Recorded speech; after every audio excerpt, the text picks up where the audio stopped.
What is going on, guys? Welcome to J Powell Music. This is part two of my music theory survival guide book that I have available on Gumroad. Link is in the description of the video. It supports the channel. Appreciate that.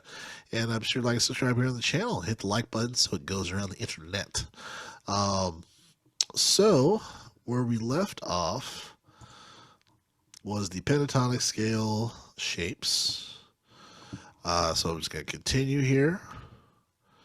The diatonic scale shapes. Man, I remember as a guitar player, I remember going through learning different stuff, learning the pentatonic scale and all that stuff. And I was like, man, what else can I learn? What else can I do? And I heard about modes online through my YouTube research. I was like, okay, what is a mode? What does this mean?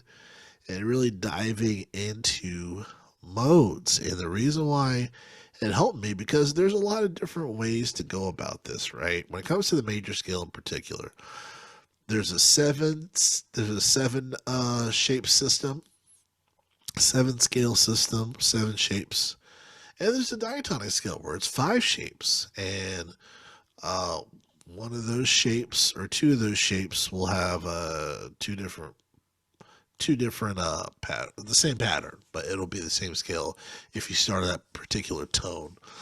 So I like the diatonic scale. It fit within the minor pentatonic scale, and obviously it created different colors. And I was like, yo, I got something here. And then with my phrasing, it absolutely created a whole different world, So diatonic scales are my friend. So I'll read a little bit of this here. I know you can read, but just for the sake of voiceover. It says the diatonic scale is not only a major scale, it involves all the chords in a major scale system. This is because of its pattern. When moved, it creates a different tonal sound from the tonic center.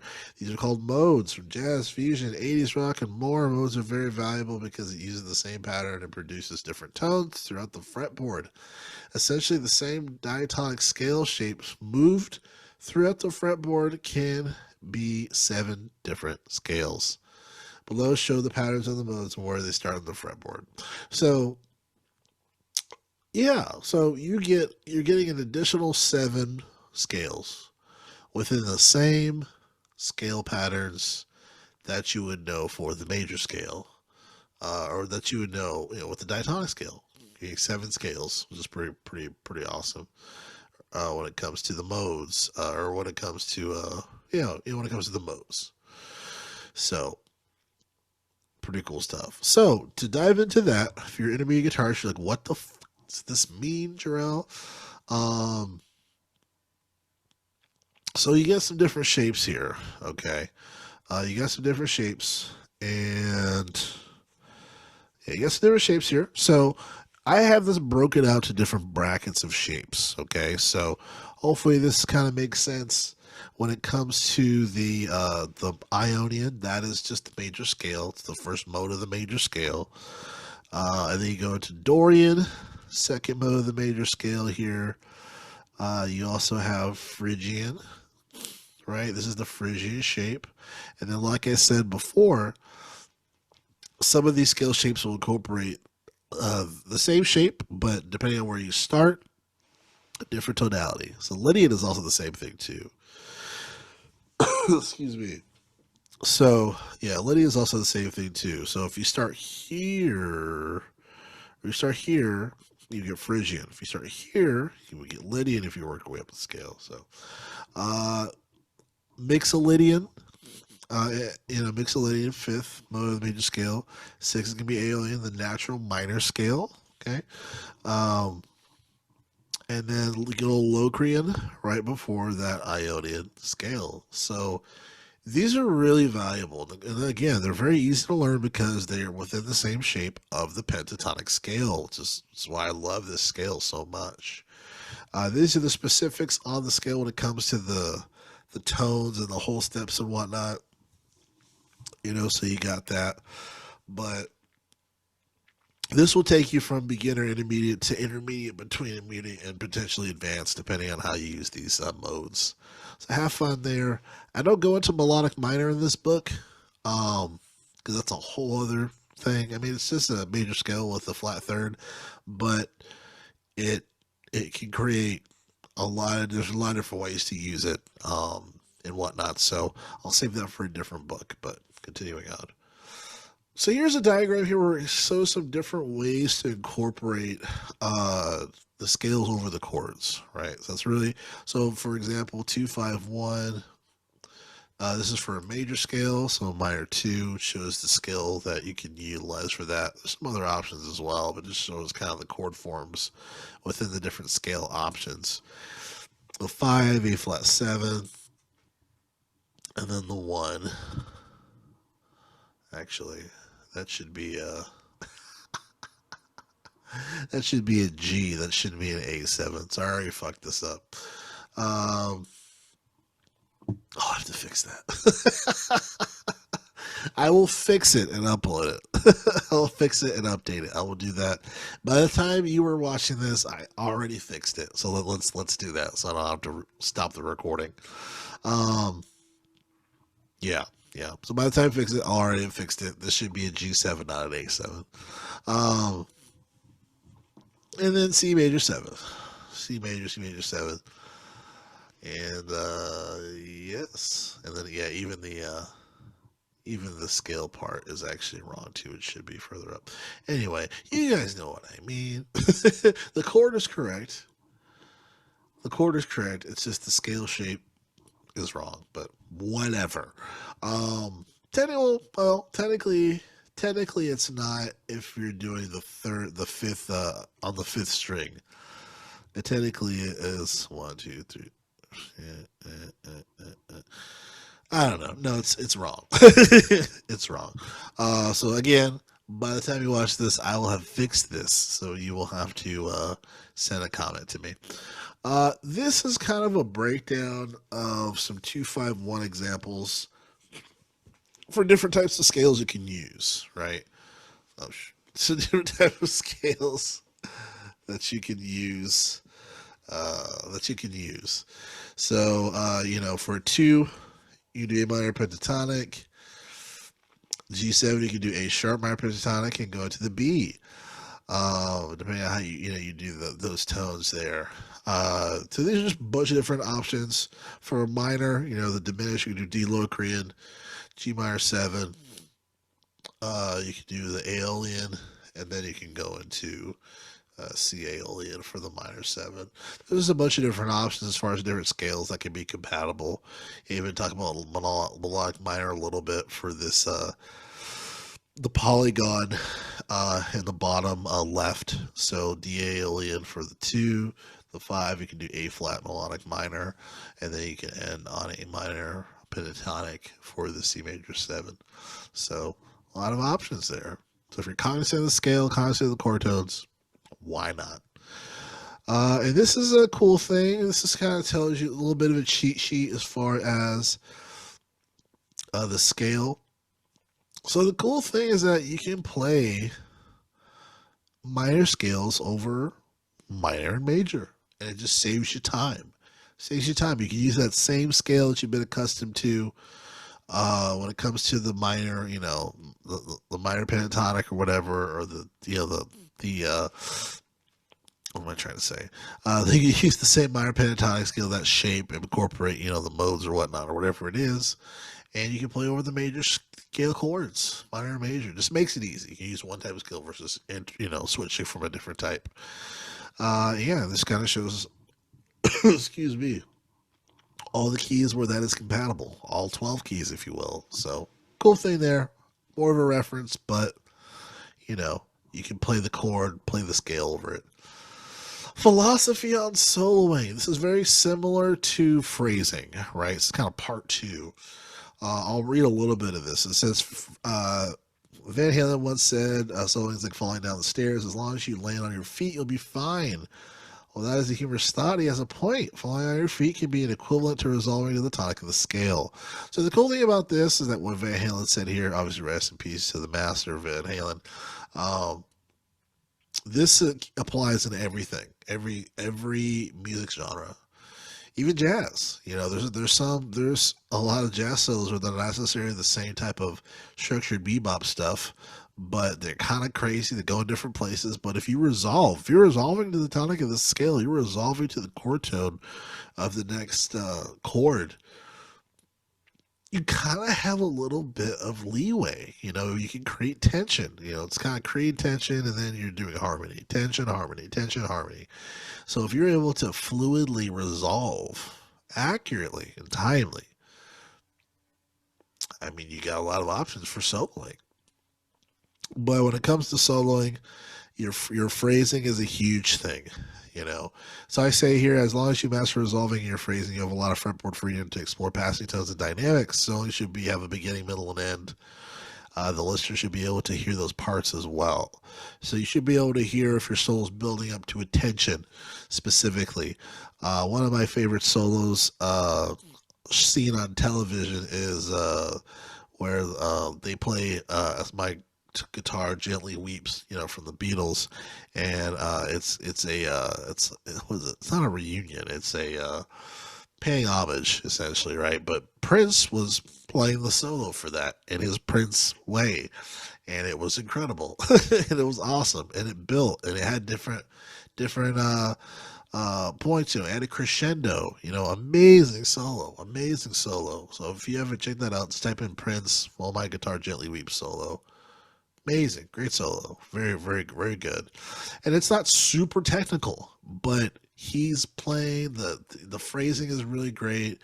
He's building it up. It's like a really good book or a really good movie. You're just really paying attention to, the dynamics. That's what makes a good solo. It doesn't have to be crazy, go up and down super fast on scales and stuff. Like no one cares about that. People want to connect with your music.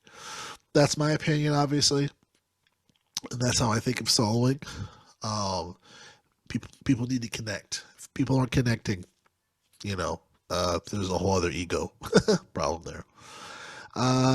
Finding a key in a jam session. So obviously, we talked about this a little bit. Having a good ear training is going to be the biggest thing. But also, there's a couple of ways technically on the fretboard to identify this. And a lot of this is a mixture between knowing your intervals. You'll be able to know when a resolution will resolve to a darker tone, towards minor, or if it's going up towards major, if it's leading up. So knowing your scales or knowing those will help with that, but knowing your intervals most likely as well. So I say here, what I first do is use the high E string and lightly pluck semitones for what fits sonically. Remember, minor sounds have a warmer, darker sound, where major has an airy, positive sound. Obviously, you know this, but when you play in a solo, and if you have trouble improvising, think about that as you solo as well, or as you're playing. Um, it seems like it's obvious when you're hearing it, but when you're playing in a solo and you might be a little nervous and you got people watching and people trying to follow you in a band, like think about this. It helps. So here, the two tones after the tonic will identify the key, since the major third interval will indicate it's major, minor third indicates minor. So really being able to identify those tones as far as, when you play the tonic, whole tone, half tone, that's a minor, that's a minor coupling there. And then say if you're if you do the two whole tones, you know what I mean, and if you realize that before that it was a half step to that tone, oh, okay, this is a major, this is a major scale pattern that I'm playing, or it's this key, right? So being able to know your tones, know your scales, know your chords, will be able to identify a lot faster there. So this is another part of soloing. To kind of make to be able to have just some different creative ways when it comes to soloing. So, understanding synchronization that soloing can offer in a band, repeating various harmonies from a bass player, keyboardist, or playing a riff in a parallel to a drum. Rhythm gives life to a solo where it can all be connected to the music and not self-indulgent act. So not just but you're doing a call and response nature. You're responding to different artists, that played certain riffs or whatnot. Um, There's a really great piano solo. Okay, last piano phrase, because this is a guitar book.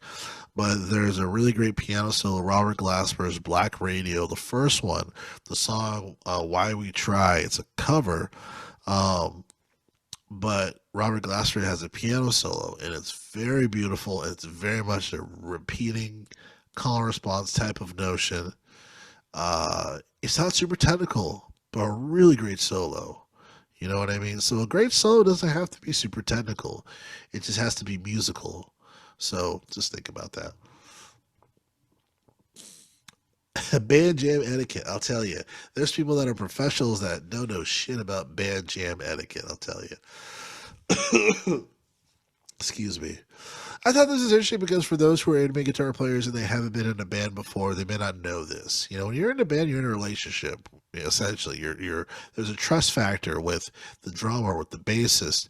You know, knowing that they know that to trust you to go into the next part. If you're supposed to play a solo, they know you're supposed to play the solo at this time. If you're supposed to change chords into a different part, they know they're going to trust you. You're going to go into this part. You know, so there's a lot of trust with that. So there's a lot of etiquette, you know, knowing when to play, when to not play, when you're looking over something together, when you know you need to learn something separate before going to a band. I made that mistake once, you know, when I first was getting a part of the Skelfuzz band. Skelfuzz is a Halloween event I used to do when I was in my hometown in Redlands. I once went to a rehearsal and I didn't learn my part. And I just slowed down the whole rehearsal. I was like, damn, okay. I know moving forward, you know, part of practicing, right? You practice at home. You don't practice where you're playing improvisation. That's not where you do that.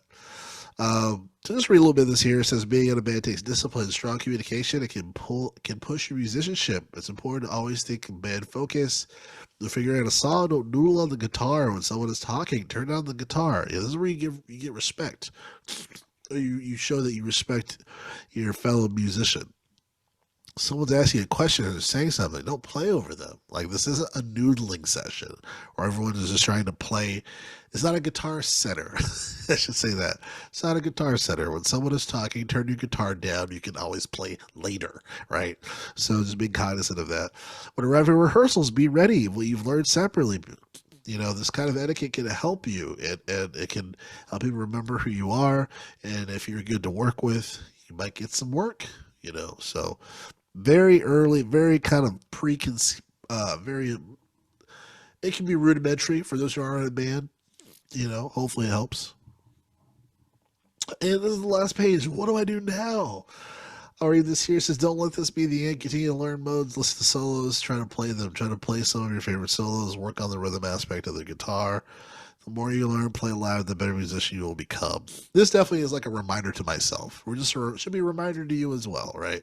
It could be like a duh, but you can always look back 3 months from now and say, did I really do that? What solos have I learned? What have I listened to recently? Am I really incorporating those type of elements when I'm learning? I feel like, you know, I'm always learning as a guitarist, and I feel like if you have the need to want to learn more, I think that's healthy. You know, and I think listening to a lot of different music helps a lot as well. Music you at least you're interested in anyway. But I think listening to music is really important. I feel like for this generation, it kind of scares me a little bit. No, I don't have the video here. Um, a lot of this generation doesn't listen to music, which is really weird. Or they just put it for TikTok reasons. But you know, it's not like a prior few generations where we had favorite bands. You know, we had favorite bands. We saw different shows, things like that. It wasn't just a TikTok video thing that made it popular to go see the artist, so they could do TikToks there, right? It wasn't like that. It was people cared about music and cared about these bands and cared about these songs and brew a bunch of different musicians. You know, I do see people learning more music, which is cool, but I guess my hope is that artists, younger artists learning the instrument, that they get accustomed to liking something musically, you know. But anyway, that's why I put that last thing on the page there. Again, I appreciate you guys hearing me mumble. Sorry, slight cold. Thanks a lot, J Powell Music.